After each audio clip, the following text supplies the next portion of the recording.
Esse primeiro caso clínico, MMA feminina, 64 anos, casada, ela é do lar natural de Ceres, de Goiás, procedente de Goiânia. Ela chegou com queixa de vômitos recorrentes. Ela foi encaminhada para o GG para uma avaliação de vômitos recorrentes. Ok. A paciente relata que há 4 meses apresentava episódios recorrentes de náuseas e vômitos sem padrão característico que ocorriam tanto em jejum quanto pela manhã, com conteúdo líquido, como no período pós-prandial, com conteúdo alimentar. Ela respondia sempre depois da alimentação, ela retornava todo o conteúdo sem fazer sua digestão, segundo ela. Esses episódios chegavam a ocorrer 6 a 8 vezes por semana, já chegou a apresentar 3 a 5 episódios de vômitos no mesmo dia. Ela referia ainda a sensação de plenitude pós-prandial, astenia e adinamia. Nesse período, apresentou uma perda ponderal de 10 quilos, estimados nos 3 meses de acompanhamento dos últimos 3 meses. Negava dor abdominal, febre, cefaleia e alteração na frequência evacuatória. Traz resultados da endoscopia digestiva e tomografia de abdômen, realizados em outros serviços, que não mostravam alterações. Foi então encaminhado para o GG para avaliação. Nesse caso, assim, para a gente poder fazer um resumo, a paciente tinha partos normais, mas o principal, era uma paciente diabética há cerca de 30 anos, vinha usando Galvus MET e o Glimeprida. Não fazia insulinoterapia, tinha um antecedente de labirintite, história de enxaqueca, isso trazia náuseas, vômitos, tonturas de repetição, negava cirurgias abdominais durante todo esse período. Tá? No exame físico, ela tinha 55 anos, ou altura de 1,66, um IMC de 19. A paciente em bom estado geral, hidratada, eupneica, afebril, anictérica e acianótica. A pressão dela estava 110 por 70, estava quando deitada, e quando ficava em pé, 100 por 70. Toda a avaliação pulmonar estava limpa, geralmente Galvão nem já passava direto pelo pulmão, ele nem examinava, que ele queria ser direto ao ponto. Parte toda cardiovascular sem nenhuma alteração, mas o abdômen estava plano, flácido, indolor a palpação superficial, traube estava livre e não tinha nenhuma ausência de alterações, não estava com ausência de qualquer alteração. Estava sem edemas nos membros inferiores, e um perfil laboratorial que ela chegava para a gente, observava-se apenas naquilo ali uma discreta alteração da ureia e da creatinina, tá? Sugerindo talvez uma disfunção renal por esses vômitos de repetição. Ela tinha uma glicemia de 160, hemoglobina glicada de 7,6, magnésio limítrofe, nesse momento. Então, esses achados, se a gente colocar de uma forma sumária, para a gente poder organizar um raciocínio, 64 anos, feminina, diabética tipo 2, náuseas, vômitos de repetição, sintomas dispépticos associados ao longo de todo o tempo e um emagrecimento de 10 quilos em 3 meses. Gostaríamos de conduzir, gostaríamos de saber a opinião de vocês, como conduzir?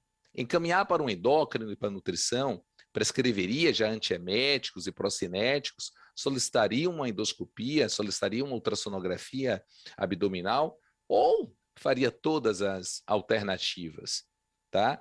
Vocês vão do lado direito, votem, compartilhem conosco, mandem suas opiniões, se tiver algo também a acrescentar nesse raciocínio que possa compartilhar conosco, por favor, estaremos aguardando. Professor Jofre, fale um pouquinho dessa sua observação de como o senhor recepciona esse paciente que chega com esse quadro de náuseas, vômitos, um paciente diabético em especial. Bom, o paciente apresenta náuseas e vômitos crônicos, né? Mais de 4 semanas de evolução. Então, nessa situação, a gente tem que considerar vários aspectos, né? O padrão dessas náuseas e vômitos. A gente tem que lembrar que náusea e vômito, muitas vezes o estômago é um ator convidado, porque o vômito é um reflexo. Vem a partir do centro do vômito e, muitas vezes, o estímulo aferente pode vir de vários locais. Mas o fato do paciente ser diabético, isso pode apontar no sentido do desenvolvimento de uma gastropatia diabética, vamos dizer assim, que pode levar a alterações motoras e sensoriais que podem justificar um caso como esse. No entanto, a gente não pode esquecer outras coisas que você lembrou, olha, labirinto. Eu tive uma paciente uma vez, Fábio, que jovem, com episódios recorrentes de vômitos, e que no final ela tinha um tumor de tronco cerebral. E a apresentação clínica, vômito recorrente. Eu acho que a ideia inicial é selecionar a síndrome guia para o diagnóstico diferencial, que no caso são vômitos crônicos de repetição, e ter em mente todas essas causas que podem justificar, e a partir daí criar a estratégia de investigação que você está propondo na tela, e depois a gente vai comentar. Professor, é interessante isso, é parar e observar, né? Não ser simplista só por associar. A paciente diabética simplesmente vai ter uma gastropatia diabética. Então, a gente já tem que pensar, sair da caixinha, pensar no olhar 360 graus, né, professor? Pode ter uma gastropatia obstrutiva também, né? Pode ter uma neoplasia, pode ter uma úlcera estenosante, pode ter um pinçamento aórtico-mesentérico, quer dizer, você tem várias coisas que podem justificar. Galvão, o que você faria, Galvão? Galvão? O Galvão não está aqui. Carlinha, o que você faria? Bom, como é uma paciente que já tem um histórico de diabetes, provavelmente ela já estava em acompanhamento, né, com o endócrino. Se não tivesse, eu acho que seria interessante que ela retornasse para ter um acompanhamento conjunto, né? Mas eu partiria, a princípio, não para o uso de medicamentos, né? Ou pelo menos só medicamentos sintomáticos para tentar ajudá-la, mas partiria para uma investigação,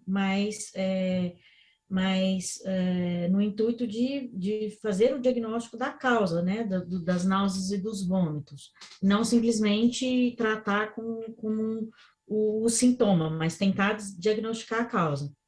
E dentro desse raciocínio que o professor faz sempre brilhantemente, né, não deixaria de pensar mesmo numa gastropatia diabética, né? Acho que seria a principal hipótese. É interessante, assim, Carla, nossa plateia está com essa visão 360 graus, nossa audiência. Eles realmente pensariam em conduzir uma melhora do ponto de vista clínico do paciente com endócrino, organizaria a questão nutricional, prescreveria um antiemético e um procinético para o paciente melhorar clinicamente, solicitaria endoscopia, sem por atenção especial em solicitar essa endoscopia guiada por um suporte anestesiológico, já que uma paciente pode ser considerada por um estômago cheio, tem um risco de broncoaspiração, sempre, solicitaria uma ultrassonografia de abdômen. Então eles responderam, Carla, como todos, na verdade eles fariam uma visão, uma 360 graus para esse paciente. Uma coisa interessante em realizar inicialmente um ultrassom de abdômen, um bom ultrassom e não a tomografia, que a paciente está com a disfunção renal. Então, para a gente poder não ter perda renal. Foi feita uma endoscopia para essa paciente, a gente percebe esse conteúdo líquido com muito resíduo alimentar dentro do estômago bem dilatado, tá?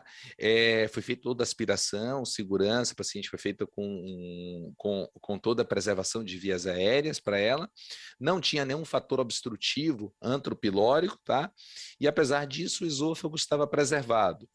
Frente a isso, então a paciente tinha uma estase gástrica, não tinha nenhuma evidência de obstrução piloro-duodenal, e a ultrassom só mostrou esteatose hepática, ficou como gastropatia diabética, realmente, essa primeira hipótese.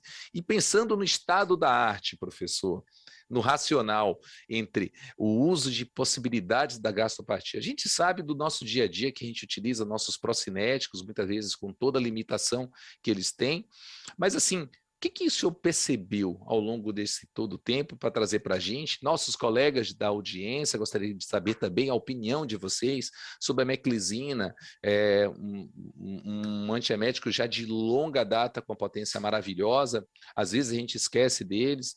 Os tricíclicos, as buspironas, será que realmente a gente conseguiria ter uma melhora na acomodação gástrica com eles? A mirtazapina consegue, por um efeito de fazer segurar o vômito, a purcaloprida ainda tem um sentido de se utilizar, a eritromicina endovenosa, talvez quando a gente tiver na nossa disposição, assim, bem aberto, seria realmente um fator interessante? Votem conosco. Professor, Conte para a gente como foi sua história com a gastropatia, seu estado da arte, de como o senhor começou a observar com a sua elastografia gástrica, das drogas. Fábio, a minha história com a motilidade gástrica se inicia em 1986. Eu havia terminado o meu mestrado em gastroenterologia na Faculdade de Medicina de Ribeirão Preto e fui aceito para um Research Fellowship na Universidade da Califórnia. E o objetivo era estudar motilidade gástrica. E eu tive a oportunidade de estudar o efeito dos primeiros procinéticos, né? Que naquela época, a cisaprida, acho que a sua geração ainda não teve contato com a cisaprida, mas eu estudei muito a cisaprida na motilidade antroduodenal, que é um agonista dos receptores 5-HT4, e por isso mesmo libera acetilcolina e era um excelente procinético. Então, desde 86, a gente vem lidando com motilidade gástrica. Em 93, eu tive a oportunidade, na década de 90, de iniciar a eletrogastrografia no Brasil. Foi o primeiro serviço que instalou esse procedimento e foi adquirindo alguma experiência, né? Então, a motilidade gástrica me acompanhou e eu acompanhei a evolução. Eu vejo aqui as alternativas, se você quiser que eu comente um pouquinho sobre cada uma delas nesse papel aqui. Eu gostaria, seria maravilhoso para todos nós, professor. Só para te dar um adendo, a nossa plateia ficou pareada entre a meclizina e a eritromicina, meio a meio, 36% para cada um. Tá. Então, eu vou comentar algumas coisas. Primeiro, aqui nós temos 2 tipos, ou 3 tipos, ou 4 tipos de ação farmacológica. A meclizina, ela atua como antiemético, mas ela é muito em receptor estaminérgico. A buspirona, ela atua no sentido de atuar nos receptores 5-HT1, no sentido de melhorar a acomodação. É um agonista 5-HT1. A mirtazapina, por incrível que pareça, existem vários relatos e já é um estudo controlado que tem sido utilizado, empregado em casos de gastroparesia como antiemético quando os outros falham. E já, inclusive, um estudo controlado da Universidade da Pensilvânia, do grupo do Parkman, mostrando o benefício do uso da mirtazapina. A procaloprida, assim como a cisaprida, é uma agonista dos receptores 5-HT4, liberando acetilcolina, e no sentido dele é só procinético, ele não tem nenhuma ação antiemética.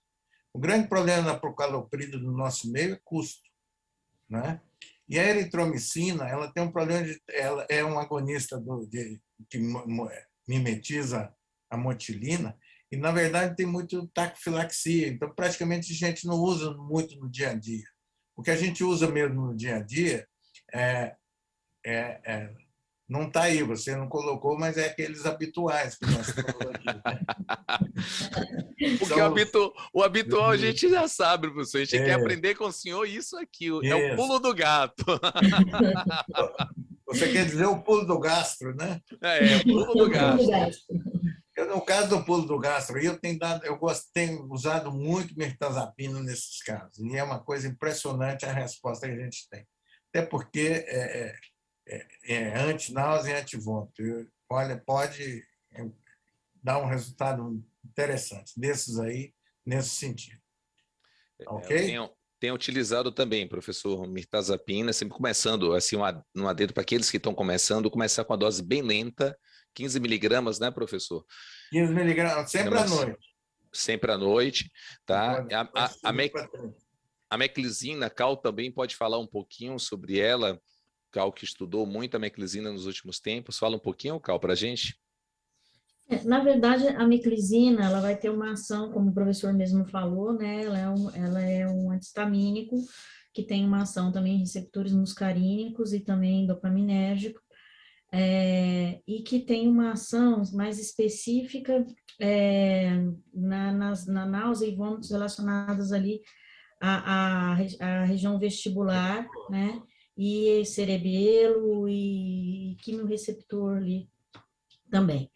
Então, ela tem uma ação potente e ela tem uma vantagem que ela tem uma ação um pouquinho, uma baixa afinidade pelos receptores muscarínicos, isso faz com que ela tenha menos efeito colateral em relação a alguns outros medicamentos, que é trazer um pouco menos de sonolência e um pouco menos de reação adversa do tipo boca seca, né?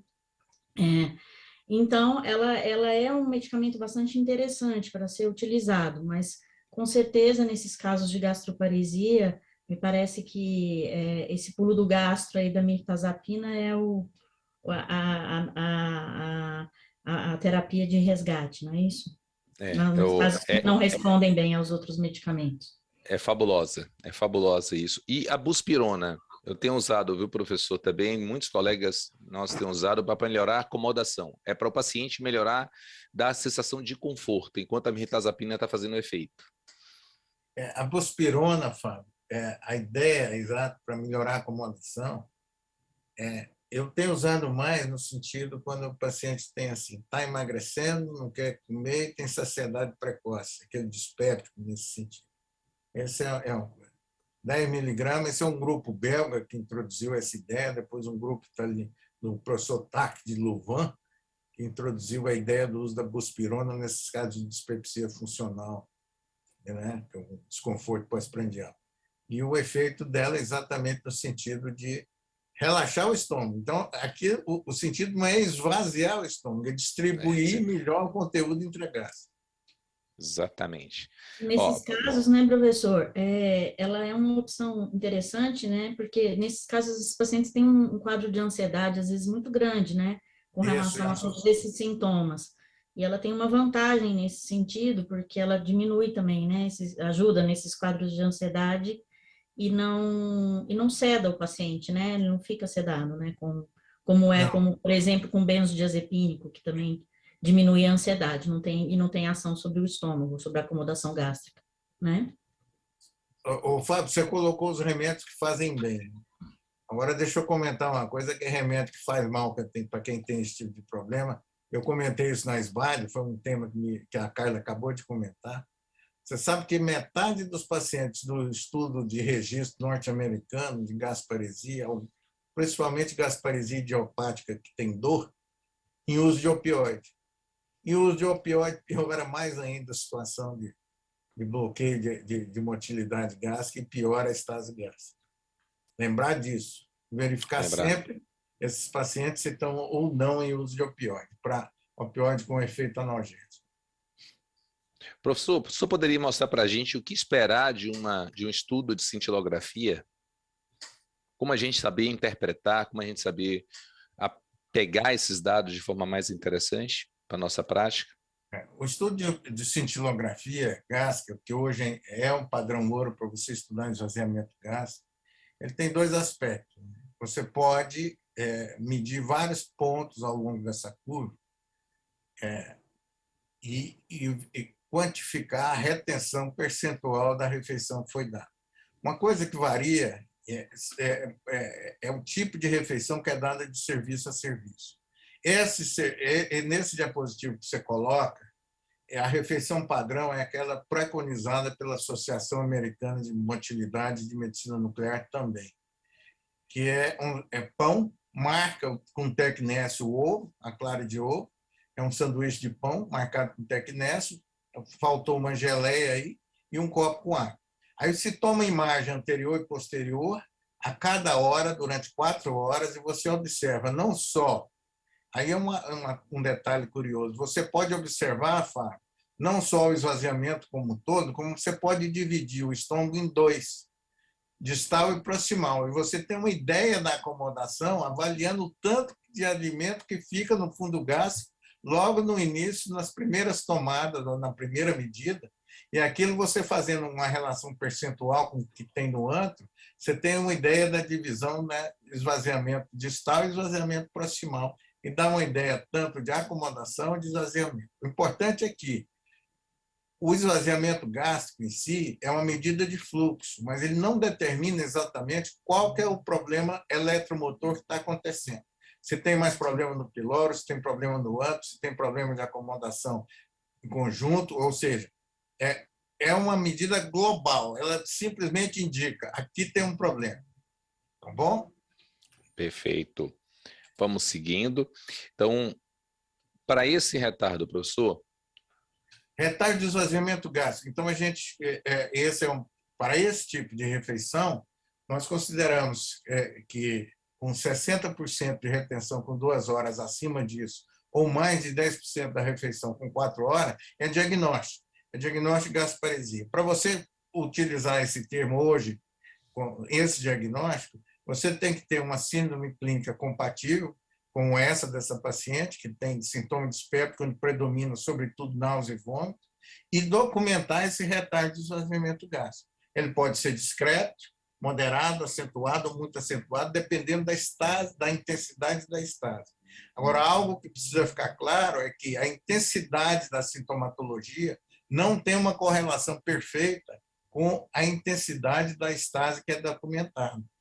Então, isso aqui também é importante. Perfeito. E para essa paciente, o que o senhor pode mostrar esse gráfico para nós? Aqui, esse gráfico, o que está em verde é o que seria esperado dentro da normalidade, né? Então, você vê que você tem inicialmente o esvaziamento gástrico, se você olhar a curva, ele tem uma fase inicial que nós chamamos de lag phase, ou fase de trituração, onde pouco se esvazia, e depois uma fase mais linear de esvaziamento, né? Então, o que está em verde é o que se esperaria dentro daquela hora, daquela tomada, né? Naquela tomada de imagem, ao longo das 4 horas. Então, a ideia é que você tivesse menos de 10% de retenção ao final de 4 horas dessa refeição. Veja que o pretinho, que é o dado da paciente, ela está batendo lá em 30%.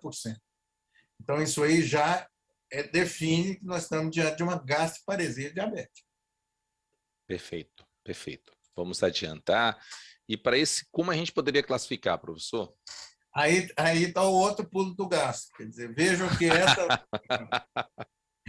essa classificação proposta de gravidade da gastroparesia, ela não inclui a intensidade da estase, mas sim o impacto na qualidade de vida do paciente, o Fábio. Veja que um paciente como essa senhora, se ela tiver um sintoma que ela possa ser razoavelmente controlado e com modificações dietéticas, manter peso, etc., você fazendo ajustes de dieta, é uma gastroparesia leve, convivível, vamos dizer assim, né? A gastroparesia moderada, ela pode manter o peso, o estado nutricional adequado, poucas vezes vai precisar internar, e você vai, então, empregar esses agentes farmacológicos que a gente discutiu anteriormente. E tem casos extremamente graves, que é um desafio para o gastroenterologista e um martírio para o doente, é quando você tem esses sintomas refratários a tratamento clínico, não consegue manter nutrição adequada por via oral e muitas vezes precisa de internações hospitalares frequentes. Ainda bem que esse grupo de pacientes ele é muito menos frequente, né? Ele acaba indo... e esses casos mais graves, você vê mais em paciente diabético. Nesse ponto, Fábio, deixa eu chamar a atenção de um aspecto aí que você mostrou, aquela endoscopia com estase, e nós estamos na era dos análogos do GLP-1. E o análogo do GLP-1, ele tem na sua ação farmacológica a ação de trabalhar ou de influenciar a atividade de neurônio inibitório. Então, ele inibe motilidade. Então, como resultado, ele vai retardar o esvaziamento gástrico. Então, se você estiver fazendo endoscopia e encontrar estase gástrica, veja se esse paciente não está usando análogo de GLP-1. Isso aí é uma coisa que tem que chamar a atenção. A gente apresentou um caso há pouco tempo aqui, professor. Justamente por isso, foi um desafio também. Isso aí é um problema. E, professor, qual é a sua opinião sobre o neuroestimulador gastroimplantável? Neuroestimulador gastroimplantável, olha que esse termo em português ficou muito ruim, né? Porque lá nos Estados Unidos e na Europa ele é conhecido como sistema Interra. Olha lá, Interra. Poxa, eu falei, eu vou aplicar na senhora um aparelho Interra. É uma coisa que... Melhor não. Melhor não. Mas a ideia desse neuroestimulador, assim, inicialmente a ideia era atuar como se fosse um marca-passo. E não se conseguiu isso porque precisava de muita energia. E você acabou fazendo essa ideia aí, que ele faz pulsos elétricos com a frequência 3 vezes maior do que a onda lenta gástrica, ou seja, 12 ciclos por minuto, e que ele acaba atuando muito mais como uma neuroestimuladora aferente. Então, ele diminui essas informações aferentes que vão via vagal, possivelmente, ou melhora a liberação de peptídeo, não se sabe ao certo isso aí, e que acaba melhorando muito esse tipo de sintoma, como foi mostrado, de náuseas e vômitos, mesmo que não mude o ritmo de esvaziamento gástrico, é o que tem sido visto. Então, esse tipo de aparelho é empregado hoje nos Estados Unidos e na Europa, com algum benefício, mas não é disponível no nosso meio. Eu sei que o grupo lá do Einstein, do Paulo Carvalho, ele está em desenvolvimento para trazer esse tipo de neuroestimulador, né? Então, ele é um estimulador de alta frequência e baixa energia, né? E ele atua muito mais como estimulação aferente, no sentido de melhorar, sobretudo, náusea e vômito. Ok? Perfeito. Aqui estão as evidências, meta-análises, a gente vai passando. E o Botox, professor? Botox. Botox foi uma coisa curiosa. Eu já usei em poucas ocasiões. Quando começou a ideia do Botox, é o seguinte. Em 1986, exatamente nessa época que eu comecei a estudar motilidade gástrica, o grupo da Mayo Clinic demonstrou uma coisa curiosa. Era que esses pacientes diabéticos eles tinham momentos de contração pilórica sustentada, como se fosse um espasmo pilórico. Tanto que o Mearin, que era o autor do trabalho, denominou essa situação de espasmo pilórico, ou piloroespasmo. Então, baseado nesse tipo de achado, é que se tentou essa ideia de fazer injeção de toxina botulínica, né, no sentido de relaxar a pilóide e diminuir a contração. Nos primeiros casos dos estudos abertos, que você mostra aí, esse estudo do Lacey, se achou aceleração de esvaziamento gástrico, diminuição de sintomas. Quando se propôs um estudo duplo cego controlado, não houve esse entusiasmo tanto, né? Quer dizer, aquela ideia. Mas é possível, sim, ter um subgrupo de pacientes que tenham espasmo pilórico, sobretudo em subgrupo de pacientes diabéticos, que a injeção de toxina botulínica ela pode ser uma alternativa. E, assim como na calase, ela tem um período de atuação, né? Não é assim prolongado, né? Tem essa ideia. E também, por conta disso, é que foi sendo desenvolvido terapêuticas que atuam sobre o piloro. Não sei se você vai comentar isso adiante, né? Sim, a gente vai... O piloro é isso, a piloromiotomia endoscópica e a piloroplastia laparoscópica. Será que eu abrindo o piloro melhora esses sintomas? Essa é a ideia que se... E aqui, opa, você já botou na tela isso aí. Essa pilorotomia endoscópica, nós temos que dar crédito a um brasileiro, Dr. Dalton Chaves, da USP, um mineiro de Tuiutaba, que está brilhando em São Paulo. Ele foi um dos desenvolvedores dessa técnica, né? E experimental inicialmente em porco, depois o americano publicou o primeiro caso em humano e o Dalton foi adiante. E, da mesmo modo que se faz em acalase, aqui faz o túnel subcutâneo, o endoscopista vai e corta o anel pilórico. Vai seguindo. Isso, exatamente. Corta aqui o anel, isso. Depois fecha com clipe. Fecha o clipe. No Brasil, a maior experiência até agora que eu saiba é do Dalton Chaves, já está começando a ter alguns casos. Não são todos os casos que respondem. Então, a ideia, no momento que você está perguntando sobre o estado da arte, é saber exatamente qual subgrupo de pacientes com gastroparesia que possa ser beneficiado da pilorotomia endoscópica. E um dos critérios é, talvez, aqueles que respondam à toxina botulínica, seja um paciente que possa responder. O outro tipo de abordagem é o mesmo, é o endoflip, que nós não temos, que mede a distensibilidade do piloro, tem sido usado como um marcador para indicar ou mesmo avaliar o resultado da miotomia endoscópica. Você tem uma meta-análise aí? Pronta para o senhor. Aí, ó, você vê que 80% dos pacientes que são submetidos a esse tipo de procedimento apresentam melhora sintomática. Agora, isso é a curto prazo. Uma coisa curiosa é que esses estudos, esses trabalhos com pacientes com gastroparesia, eles são todos de curto prazo. Nós temos um caso aí de uma paciente aqui que fez uma piloroplastia, não foi laparoscópica, e realmente melhorou. Ela bem, está conseguindo se manter. Agora, uma coisa que pode passar, a outra ideia é a piloroplastia laparoscópica. Esse dado que você mostrou aí é de um grupo americano de Oregon, que propõe essa ideia.